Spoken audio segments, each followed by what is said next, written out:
Hi guys, ito pang Mr. Gami Republic Channel, nagbibigay tips, tutorial tungkol sa pagre-repack ng mga gami candy, manipis crackers, sampalok, daily sweet beans, at iba pang mga kotkotin. Guys, nagpapasalamat ako sa lahat ng mga subscribers at lahat ng mga nanonood sa mga video dito sa Mr. Gami Republic Channel. Thank you guys!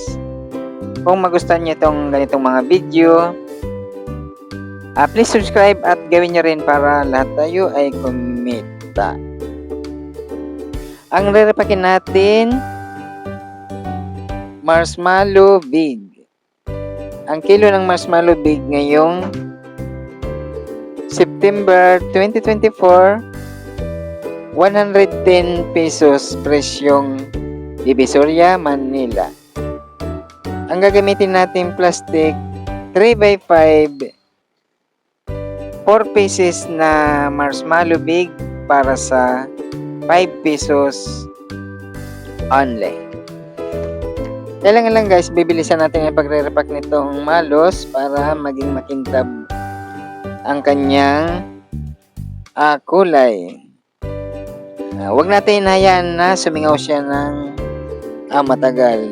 Yun guys, pipiliin lang natin ang pagkakaiba-iba ng mga kulay para maganda tingnan sa ating mga kababayan.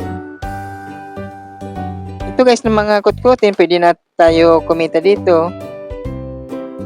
Kung nagnanais kayong or kumita ng extra income or pagkakakitaan, pwedeng gawin nyo itong mga pagtitinda ng mga kutkutin.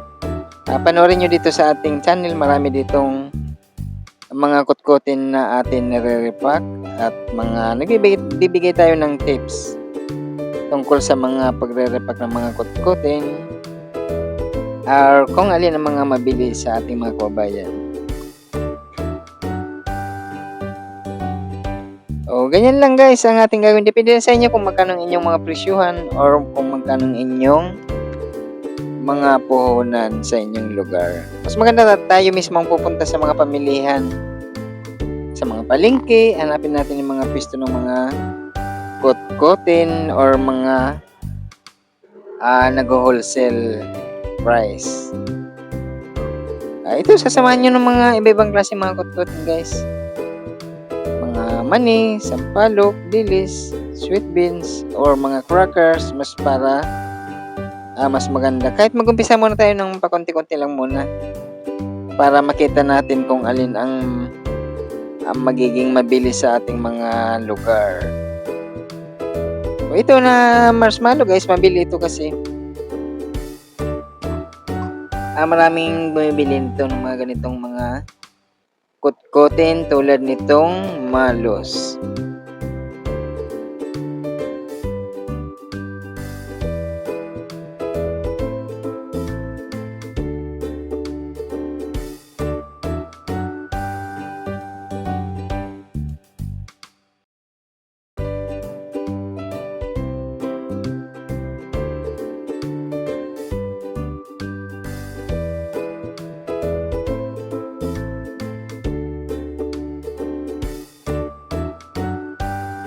Kung andito man tayo guys sa Metro Manila, pwedeng punta tayo ng Divisoria, Manila. Andun na lahat ng mga kutkutin na pwede nating pagkakitaan. Ganyan lang guys, kasimple itong mga mas maganda ito, hindi na tayo magluluto, bibilhin lang natin at saka i-repack lang natin. Ayun, pwede na tayong kumita ng mga ganitong kutkutin.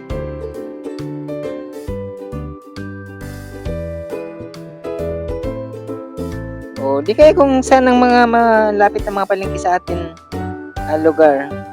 Ito guys, kung nais nating magtinda nito sa ating mga bahay, mas maganda wag natin, kung mayroon tayong bintana na pwede nating pag-displayhan, wag natin lalagyan ng screen. Hayaan natin na open ang ating pwesto para kitang-kita sa labas ng ating mga kababayan.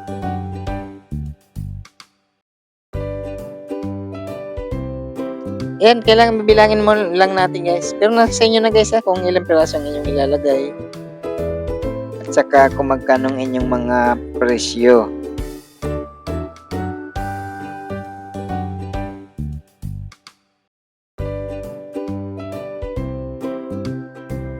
Pagkatapos naman natin to ilagay sa mga pagre-repakan natin, sisid natin kaagad para hindi siya sumingaw. At saka ang sasabitan natin nito,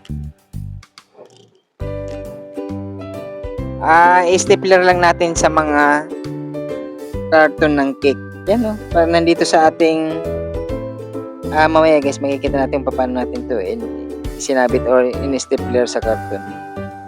Bago natin i-sell guys, kailangan bibilangin muna natin kung magkano ang ating puhunan at saka kung magkano ang ating gustong tubo, o pwede naman natin yan bawasan or dagdagan at saka depende sa inyong mga presyuhan.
Guys, mas maganda tayo mismo pupunta sa mga pamilihan at saka pipiliin natin ang mga gagandang mga klase ng mga paninda.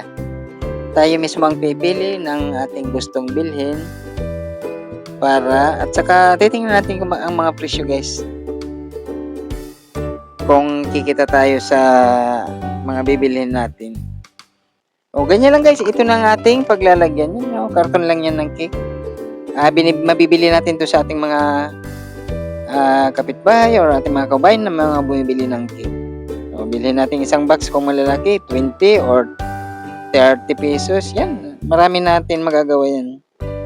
Nalagyan ko lang yan ng alamri lang guys.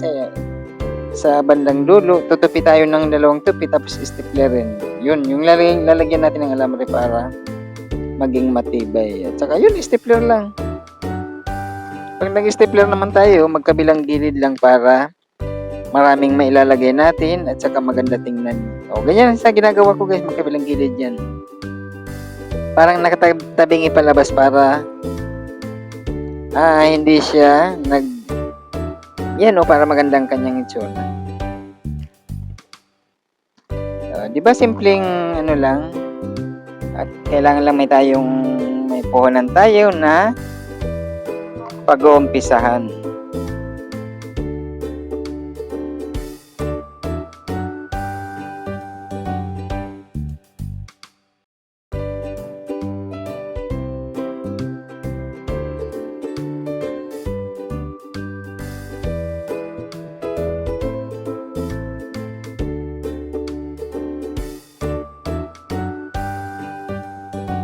O yan, maganda tingnan na yung ganyang pagkakalagay sa karton.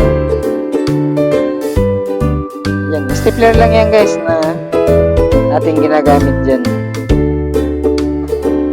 kung makagawa ka ng iba-ibang klaseng mga kutkutin, may mga gummy candy, maraming klase ng gummy candy, mga mani, iba-ibang klase din. O, yan na, di ba? Ang ganda na tingnan.